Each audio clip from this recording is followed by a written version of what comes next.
Hello and welcome to the first video of Nuts, Bolts, and Popcorn. I'm Matt, and this is the first video in a series of film reviews that go against the popular consensus. Today's review is Drive from 2011, starring Ryan Gosling, Carey Mulligan, Albert Brooks, Ron Perlman, Oscar Isaac, Bryan Cranston, and Christina Hendricks.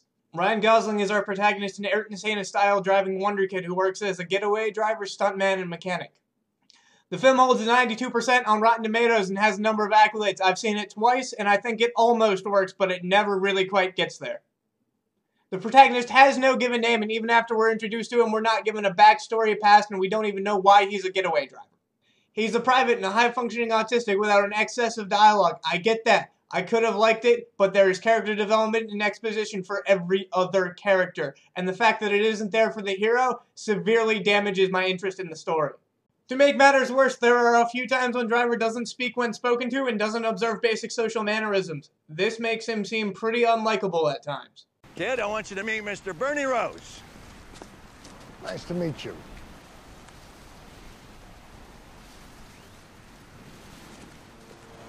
My hands are a little dirty. So am I.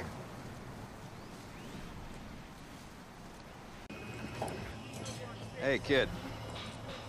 You know what?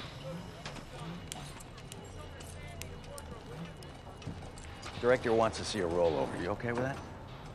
Remember, if you don't feel good, just abort the shot. There's no shame in that, all right? I mean, you're doubling for the start, you know, like a day player, I think. And I got you 500 more, huh? Of course, we split that. You okay? Ready to go? All right. Counting on you. This combination of factors never answers the question, why do I care about the hero? I feel that a Dexter-style internal monologue could have helped with character development and necessary exposition.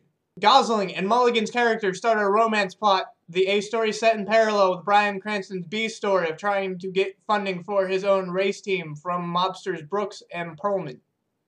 Things complicate when Mulligan's husband, played by Oscar Isaac, is released from prison and owing protection money has to pull off another heist. Gosling's character gets involved when there are threats against Mulligan's kid. Later on in the film, we're given enough exposition to understand Brooks and Perlman's villains. I find myself pulling for them a lot later than I expected. The fact that I'm rooting for the bad guys up until the third act solidifies the problem that I have with the narrative. Another notable detractor was the music for the second to third act bridge leading to the final car chase scene.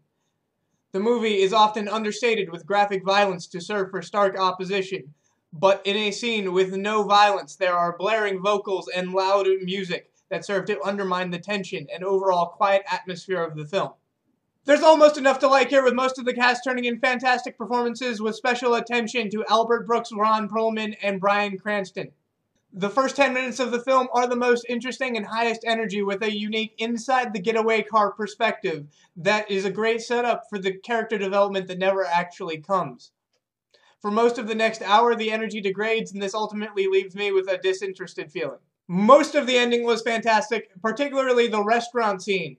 But the ending is left open, and if there's anything we ever learned from The Sopranos ending, it's that open endings don't work. This is another case of the movie doing all the setup without any of the payoff.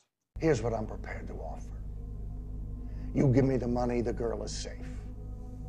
Forever. Nobody knows about her. She's off the map. I can't offer you the same.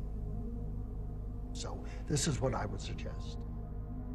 We conclude our deal, we'll shake hands, you start the rest of your life.